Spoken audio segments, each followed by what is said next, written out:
Bu epizod bir lahzalik qaror butun vaziyatni o'zgartirib yuborishini ko'rsatadi. Himoyachi Herrerin darvozabon yaxshi joylashganini ko'rib, baribir ichki sezgi bilan ochiq qolgan ustunni yopish uchun ortga qaytmoqchi bo'ladi. U xavf aynan shu tomondan kelishini his qiladi.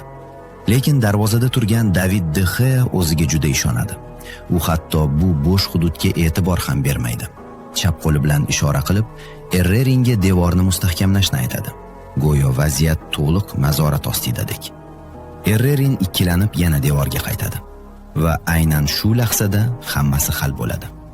Jarima zarbasini bajaruvchi futbolchi bo'sh qolgan hududni darhol payqaydi. U vaziyatni tezda baholaydi, to'pga yaqinlashadi, 2 qadam tashlaydi va darvozabon joyidan qimirlamayotganini ko'rib, imkoniyatdan maksimal foydalanadi.